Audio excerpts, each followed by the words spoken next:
बिस्मिल्लाहिर्रहमानिर्रहीम। Dear student, उम्मीद है आप खैरियत से होंगे। आपको याद होगा हमने चैप्टर 2 में लास्ट टाइम क्वांटम नंबर के बारे में डिस्कस किया था। और आपको पता है क्वांटम नंबर तभी हम पढ़ते हैं ताकि हम इलेक्ट्रॉनिक कॉन्फ़िगरेशन को आसानी से अंडरस्टैंड कर सकें। तो आज का हमारा जो टॉपिक है उसमें आपको ये क्लियर नज़र आ रहा है कि हमने क्या डिस्कस करना है, इलेक्ट्रॉनिक कॉन्फ़िगरेशन। तो सबसे पहले तो आपको इसके मीनिंग का पता होना चाहिए कि इलेक्ट्रॉन्स की एक तरतीब जो है उसको हम इलेक्ट्रॉनिक कॉन्फ़िगरेशन कहते हैं कि इलेक्ट्रॉन किस तरह से ऑर्बिटल्स के अंदर अरेंज होंगे, उनकी तरतीब क्या होगी, शेल के अंदर कैसे लिखे जाते हैं, सब शेल के अंदर उनकी क्या क्वांटिटी है, इन सारी चीज़ों के बारे में हम यहाँ पे देखेंगे इलेक्ट्रॉनिक कॉन्फ़िगरेशन। तो अगर आप सबसे पहले तो ये देखें कि इलेक्ट्रॉनिक कॉन्फ़िगरेशन क्या है, अरेंजमेंट ऑफ इलेक्ट्रॉन्स। कि इलेक्ट्रॉन्स की अरेंजमेंट किसके अंदर, in the atomic orbital of an atoms. ठीक है। और आपको पता है कि इसमें हमारे पास दो पॉसिबल स्पिन जो है वो डायरेक्शन होती हैं कि इलेक्ट्रॉन को अरेंज जब हम करेंगे, ठीक है, इसका आगे रूल भी पढ़ेंगे। इलेक्ट्रॉन को जब हम अरेंज करेंगे तो दो ही पॉसिबल आपके पास स्पिन डायरेक्शन होती हैं। एक क्लॉकवाइज है जिसको आप प्लस हाफ से रिप्रेजेंट करते हैं, और एक एंटी क्लॉकवाइज है जिसको आप माइनस हाफ से रिप्रेजेंट करते हैं। अभी आगे जाके हमने एक रूल पढ़ना है, उसके अकॉर्डिंग ये हम बात करेंगे। ठीक है। तो इसलिए अगर आप बात करें distribution of electrons in shell, हाँ जी तलहा, मैंने आपको फॉर्मूला लिखवाया था 2n का स्क्वायर, याद है? 2n का स्क्वायर।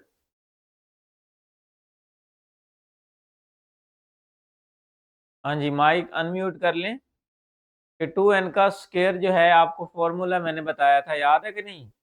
ये सर 2n का स्क्वायर ना। जी। अगर मैं आपसे पूछूं फर्स्ट शेल में कितने इलेक्ट्रॉन होते हैं तो यहाँ पे आप मुझे कैलकुलेट करके बताएंगे कितने होंगे? जी। हाँ जी तलहा। सर किस सेल में? ये आप देखेंगे कि आपके पास नंबर ऑफ इलेक्ट्रॉन जो हैं वो कितने होंगे। सर मैं बोलूँ किस सेल में? फर्स्ट शेल की अगर हम बात करते हैं कि हमारे पास फर्स्ट शेल में नंबर ऑफ इलेक्ट्रॉन जो हैं वो कितने होंगे, 2n का स्क्वायर। Two sir. कितने? टू। 2। कैसे पता चला?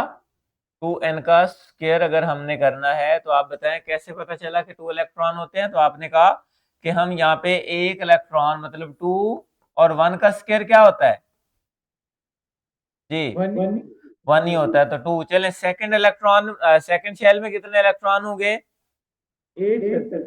ठीक है। और इसी तरह आप आगे चलते जाएंगे, लेकिन यहाँ पे चूंकि आप इलेक्ट्रॉनिक कॉन्फ़िगरेशन देख रहे हैं तो इलेक्ट्रॉनिक कॉन्फ़िगरेशन में आपको यहाँ पे नजर आ रहा होगा कि ये 281 है, मतलब हमारे पास सोडियम है तो पहले शेल में आपके पास 2 इलेक्ट्रॉन है, उसके बाद 8 इलेक्ट्रॉन है, और एंड पे क्या बच जाता है? 1 इलेक्ट्रॉन बच जाता है।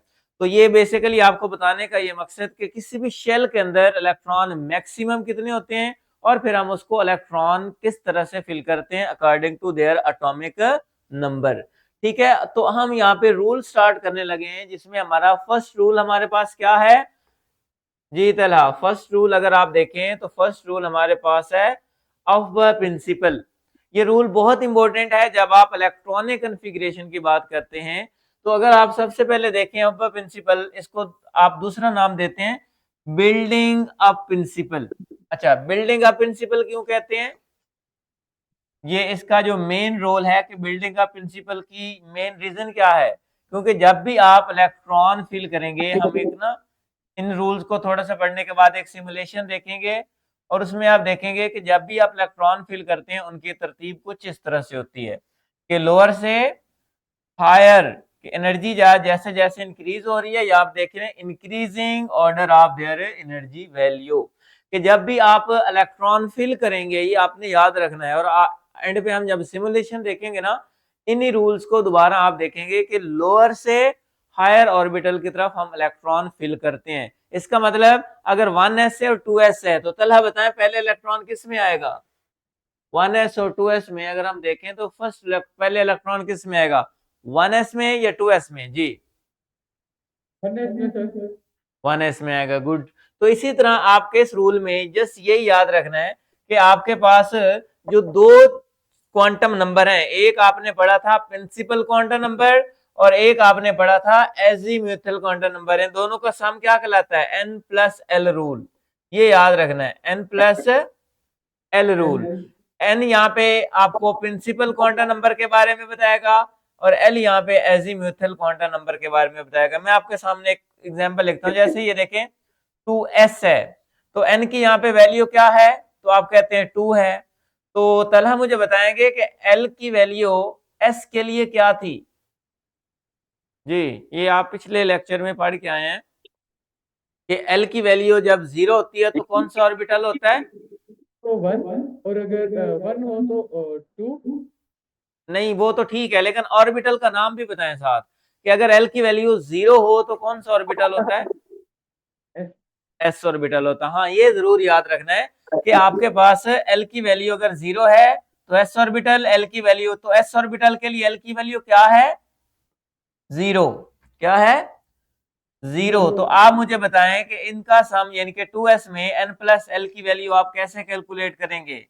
हाँ जी, n की वैल्यू 2 है और l की वैल्यू 0 है, तो दोनों का सम क्या आ रहा है? 2 आ रहा है। इसी तरह अगर मैं आपसे पूछूं 4s है और साथ में आपके पास 3s है, इन दोनों की कॉपी के ऊपर n प्लस एल की वैल्यू कैलकुलेट करें। एक में n की वैल्यू 3 है और एक में 4 है और s में आपको पता है l की वैल्यू क्या होती है? 0। तो किसकी वैल्यू कम आएगी, 4s की या 3s की? हाँ जी बताएं जी। ये स्क्रीन बड़ी कर लें, ये देखें कि आपके सामने ये लिखा हुआ आ रहा है 4s और 3s, तो इनमें n प्लस एल की वैल्यू किसकी कम होगी? जी एल की वैल्यू हाँ जी, दोनों में सेम है, लेकिन ओवरऑल सम किसका कम होगा, 4s का या 3s का?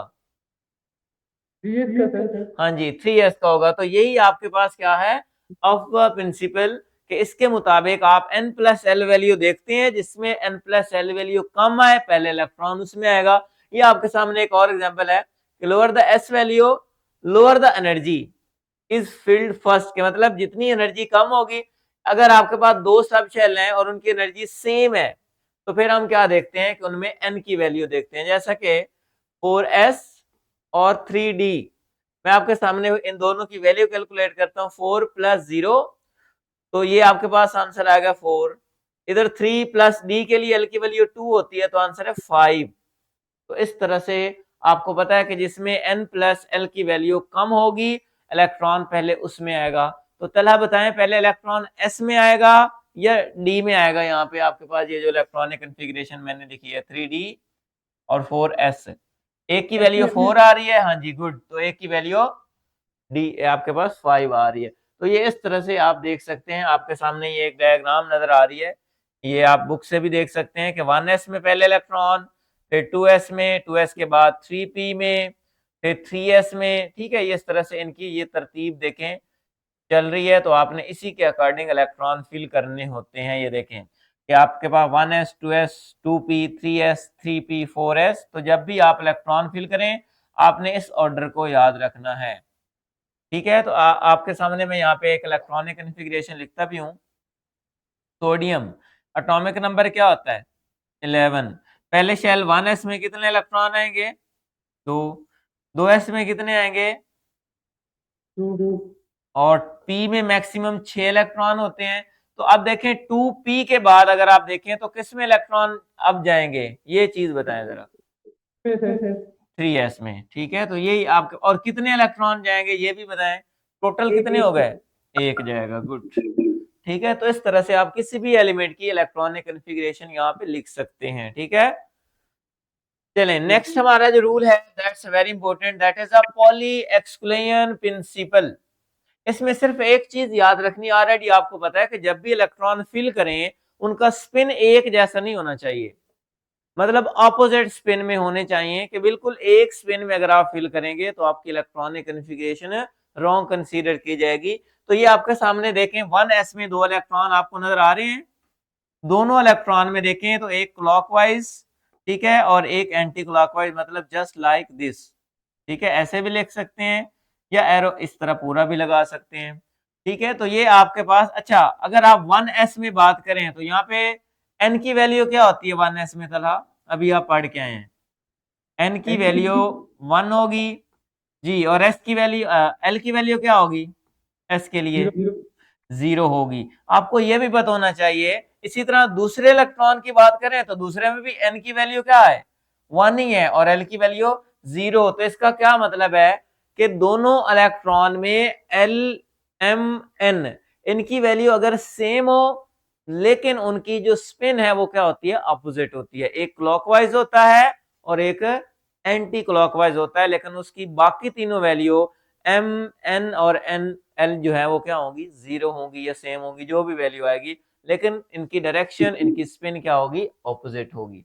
ठीक है, तो ये आपके सामने वही मैंने एग्जांपल लिखी है कि यहाँ पे आप n l और m की वैल्यू देख सकते हैं कि फर्स्ट इलेक्ट्रॉन के लिए n की वैल्यू 1 है, l की वैल्यू 0 और m की वैल्यू 0, लेकिन उसकी डायरेक्शन यहाँ पे एंटी क्लॉकवाइज या क्लॉकवाइज। इसी तरह आपके पास सेकंड इलेक्ट्रॉन है, तो ये देखें आपको वैल्यू जो है यहाँ तक जो है वो सेम नजर आ रही है। यहाँ पे जस्ट क्या नजर आ रही है? उसकी डायरेक्शन, एक क्लॉकवाइज है, ठीक है, और एक एंटी क्लॉकवाइज है, जस्ट स्पिन उसका चेंज है। तो इसी को क्या बोलते हैं? पॉली एक्सक्लूजन प्रिंसिपल के अपोजिट स्पिन। इलेक्ट्रॉन को आपने कैसे फिल करना है? अपोजिट। लास्ट रूल उसे हम कहते हैं हुंस रूल जी। सर स्पिन ऑपोजिट होने से क्या फर्क पड़ता है? उससे ये जस्ट उनकी जो मैग्नेटिक फील्ड की प्रॉपर्टीज होती हैं, लाइक अगर आप इलेक्ट्रॉन की एक प्रॉपर्टीज होती है इंट्रिंसिक, फिजिक्स में भी आपने सुना होगा, इंट्रिंसिक प्रॉपर्टीज वो प्रॉपर्टीज होती है जो फिजिकली एग्जिस्ट नहीं करती, जस्ट उसका बिहेवियर बताती है। यानी कि अगर इलेक्ट्रॉन एक ही स्पिन में हूं तो एटम का जो स्टेबिलिटी है वो आप डिस्कस नहीं कर सकते। तो अपोजिट स्पिन होने का मतलब कि इलेक्ट्रॉन जो है वो अपने ही ऑर्बिट के अंदर एक स्टेबल फॉर्म में एग्जिस्ट करते हैं। इसको कहते हैं ऑपोजिट स्पिन या पॉली एक्सक्लूजन प्रिंसिपल। इसका मतलब ही यही है कि इलेक्ट्रॉन बेसिकली जो इंट्रिंसिकली जो है वो अपोजिट स्पिन के अंदर मौजूद होते हैं। ठीक है, अच्छा हुंस rule, that's very very important and easy, कि अगर आप इलेक्ट्रॉन फिल करना चाहते हैं जस्ट लाइक दिस, और अभी हमारी एक क्लास सिमुलेशन है उसको हम ये सारे रूल दोबारा देखेंगे कि पी के 3 डी जनरेट ऑर्बिटल है, और डी जनरेट ऑर्बिटल का मतलब जिनकी एनर्जी क्या होती है? सेम होती है। तो अगर आप इलेक्ट्रॉन डी जनरेट है तो ये देखें क्या लिखा हुआ? They try to spread out and occupy the separate orbital first, के पहले इलेक्ट्रॉन को सेपरेट सेपरेट फिल करते हैं रेदर देन पेयरिंग अप, कि ना कि आपने इसको पहले ही पेयर कर दिया, पहले इलेक्ट्रॉन को सेपरेट फिल करते हैं और उसके बाद आप क्या करते हैं? उसको पेयर अप करते हैं, ताकि उनमें possible to reduce their repulsion, ताकि पहले मैक्सिमम चांस ये है कि अगर 3 इलेक्ट्रॉन है तो सबको एक एक में फिल करो। हाँ, नेक्स्ट इलेक्ट्रॉन आ जाए तो फिर आप उसमें नेक्स्ट मूव कर सकते हैं, लेकिन आपका हुंस रूल में ये सिमुलेशन ओपन कीजिएगा।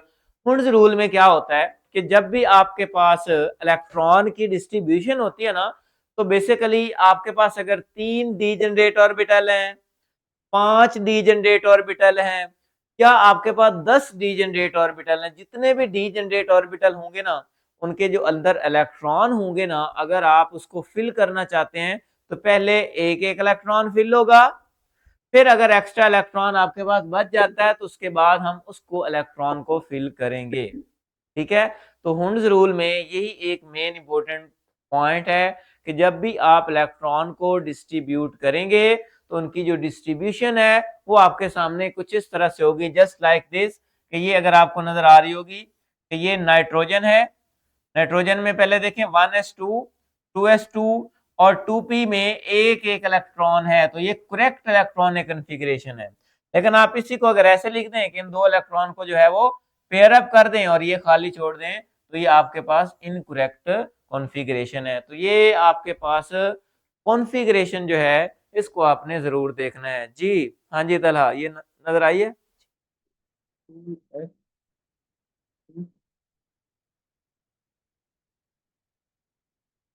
हाँ जी तलहा, तो आपको ये देखें हम सिमुलेशन की ही जो बात कर रहे थे, तो ये आपके सामने देख लें कि आपके सामने पहला एटम कौन सा है? हाइड्रोजन। हाइड्रोजन में एक इलेक्ट्रॉन होता है या दो? जी तलहा बताएं। हाइड्रोजन हाइड्रोजन में में एक इलेक्ट्रॉन होता है या दो इलेक्ट्रॉन होते हैं? जी। एक। तो ये देखें आपके सामने s में कितने इलेक्ट्रॉन है, 2। इसी तरह आप नेक्स्ट मूव करें तो p ऑर्बिटल आ गया, और आपके पास p ऑर्बिटल में यहाँ पे देखिएगा इलेक्ट्रॉन की फिलिंग। ये देखें पहले आपके पास p में 1, ठीक है, अब 3 हो गए, उसके बाद 4, 5 और 6, इसी तरह ये मैक्सिमम आपके सामने जो नियॉन की इलेक्ट्रॉनिक कॉन्फ़िगरेशन है वो मैं यहाँ पे भी एक दफा लिख देता हूँ कि आपके सामने नियॉन का एटॉमिक नंबर कितना होता है तला, 10। 10 सर। जी, यहाँ पे देखें 1s2, उसके बाद 2s2, अगर आप बात करें 2px, 2py एंड 2pz, हाँ जी बताएं कितने इलेक्ट्रॉन इसमें आएंगे। पहले आप अकॉर्डिंग टू हुंड्स रूल एक एक इलेक्ट्रॉन फिल करेंगे, उसके बाद आप इसको क्या करेंगे, पेयर अप करेंगे। सिमिलरली आपका जो पॉली एक्सक्लूजन प्रिंसिपल है वो भी यहाँ पे फॉलो हो रहा है, आपका अफबा प्रिंसिपल है वो भी यहाँ पे फॉलो हो रहा है, और आपका जो हुंड्स रूल है वो भी यहाँ पे फॉलो हो रहा है। तो हमारे जितने भी रूल्स हैं वो सारे के सारे यहाँ पे फॉलो हो रही हैं। तो इसका मतलब आपको अगर इलेक्ट्रॉनिक कॉन्फ़िगरेशन करनी है तो आपको इन रूल्स को देखना पड़ेगा। ये हमने आज 4 रूल पढ़े हैं, और उन रूल्स के अकॉर्डिंग ये डिफरेंट एग्जांपल्स आपको नजर आ रही होंगी, ठीक है, वो हमने की है। तो इंशाल्लाह नेक्स्ट जो है हम इन्हीं के पीरियोडिसिटी के बारे में डिस्कस करेंगे। तो अभी आपका कोई क्वेश्चन है तो कर सकते हैं, अदरवाइज हम कल जो है इससे नेक्स्ट मूव करेंगे। जी क्लियर। ओके, अल्लाह हाफिज।